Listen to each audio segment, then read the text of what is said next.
Maseret Kiddushin, résumé du Daf Lamed Aleph, et la Gemara ici continue. Sur la mitzvah de Kibud Aven. La Gemara dit, regarde dans les psukim, on voit une différence entre les deux mitzvot par rapport aux parents qui sont d'honorer ses parents et de craindre ses parents, alors que pour honorer la Torah, commencer par le père et ensuite la mère, pour craindre la Torah, par contre, a commencé par la mère et ensuite le père. Comment ça se fait? Et la Gemara dit, regarde, naturellement, un homme a plus tendance d'honorer sa mère, qui est plus douce et gentille avec lui. La Torah donc a dû commencer par le père. Par contre, pour la crainte, un homme a plus de respect et de crainte par rapport à son père qui lui enseigne la Torah. Donc la Torah ici a commencé par la crainte de la mère. La Gemara dit ici maintenant un homme, il embête, il cause de la peine à ses parents. Akadosh Baruch Hu dit, j'ai bien fait de ne pas habiter parmi eux, parce que si j'étais là, il m'aurait à moi aussi embêté. La Gemara dit encore, celui qui fait une avéra en cachette, c'est comme s'il poussait les pieds de la Shrina qui descendent jusqu'à terre. De même, dit la Gemara, un homme n'a pas le droit de marcher dressé, bien dressé, droit, sans sentiment de soumission, 4 amot, parce que le pasuk dit, Akadosh Baruch Hu, il remplit la terre entière.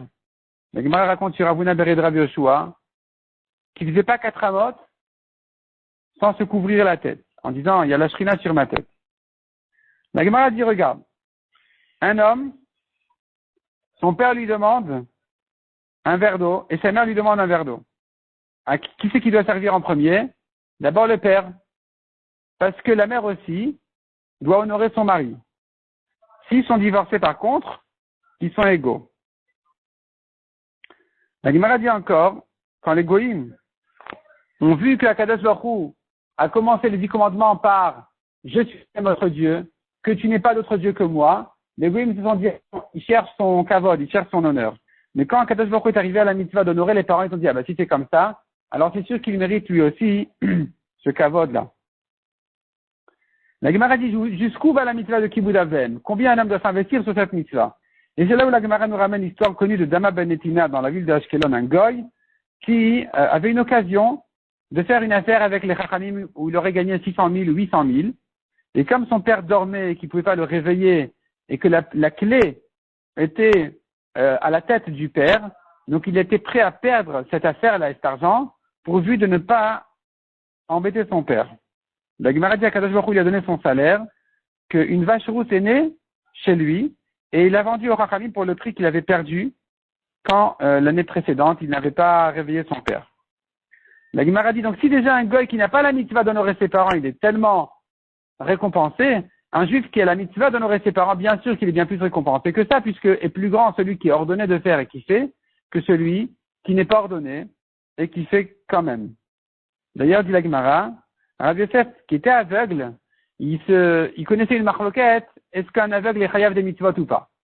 Et donc au début il disait, celui qui me dit l'halakha que je suis pas tour des mitzvot, je ferai un festin au chachamim. Parce que voilà, je suis pas tour et je fais quand même. Mais quand plus tard il a appris qu'il est plus grand et plus important celui qui a la mitzvah et qui fait que celui qui n'a pas la mitzvah et qui fait, il a dit au contraire, celui qui me dit l'halakha est que je suis chayav des mitzvot, c'est là où je ferai un kiddush au chachamim.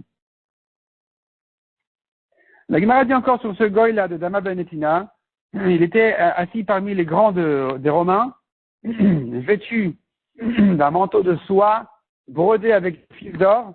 Sa mère est venue, elle a déchiré son manteau, elle lui a frappé sur la tête, elle lui a craché dessus, et il ne l'a pas grondé, il ne lui a pas fait de remarque. La Gemara dit, un homme, des fois, peut servir à son père des mets très importants, et pourtant, il perd son monde, il perd son salaire. Pourquoi? Parce qu'il le fait méchamment. Et un autre peut faire travailler son père dur, mais il le fait avec douceur. Il explique à son père, il le console en lui disant, regarde, il n'y a pas le choix. Et donc là-bas, en fait, ça fait une histoire où le père était convoqué au travail du roi, et le fils a dit à son père, écoute, ce sera trop dur pour toi, il vaut mieux que j'y aille moi, et que toi tu restes ici à travailler au moulin. Et ça sera toujours mieux pour toi. Et celui-là, en faisant travailler finalement son père au moulin, alors que ça paraît dur et méchant, c'est lui qui va mériter son lamaba grâce à ça, parce qu'il est fait gentiment et doucement. La Gemara dit, Rabbi Avaou a dit, quelqu'un comme Avimi, mon fils, il a fait la mitzvah de Kibud Av correctement. Avimi était tellement grand, il avait même 5 enfants grands de Torah, et pourtant quand son père Rabbi Avaou venait toquer à la porte, c'est lui qui allait courir pour lui ouvrir en lui disant, en courant, papa, j'ouvre, oui, j'arrive, j'ouvre. Un jour, son père lui a demandé un verre d'eau, et il s'est somnolé entre-temps. Avimi qui se retrouve avec le verre d'eau en face de son père qui s'est endormi, il se courbait pour attendre que son père se réveille. Et il a une tiette à l'Ishmaïa d'un grand chidouche de Torah qui lui est arrivé à ce moment-là.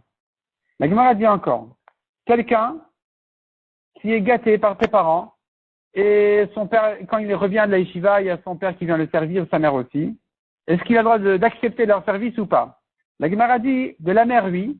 Du père, non, s'il a un ben Torah, parce que c'est pas respectueux vis-à-vis de lui et que le père aura un peu de peine de voir que son fils accepte son service. La Gemara raconte encore sur Rabbi Tarfon qu'il y avait une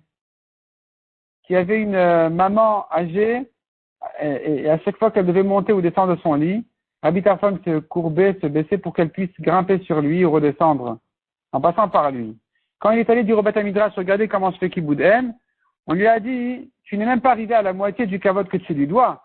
Est-ce qu'elle t'a jeté ton argent à la mer sans que tu lui fasses de remarques?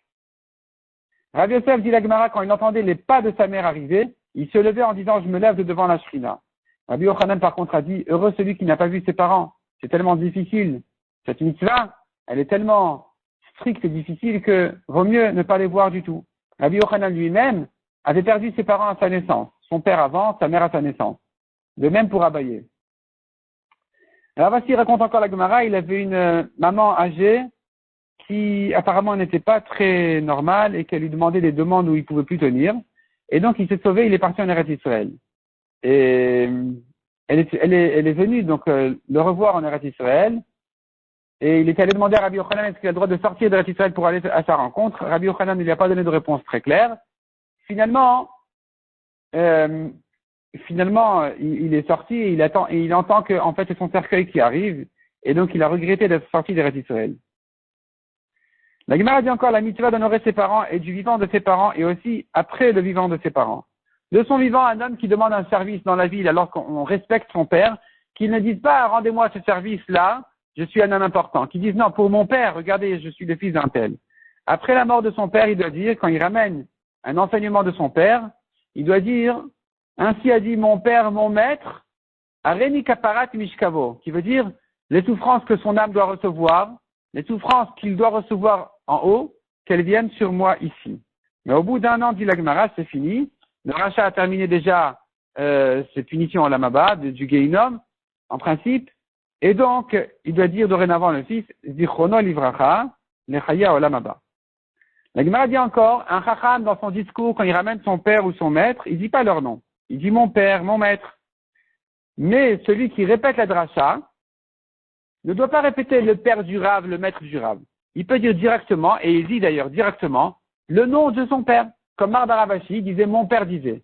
Et celui qui répétait la dracha au public, il disait Ravashi disait. Il disait pas le père de Mar bar Ravashi.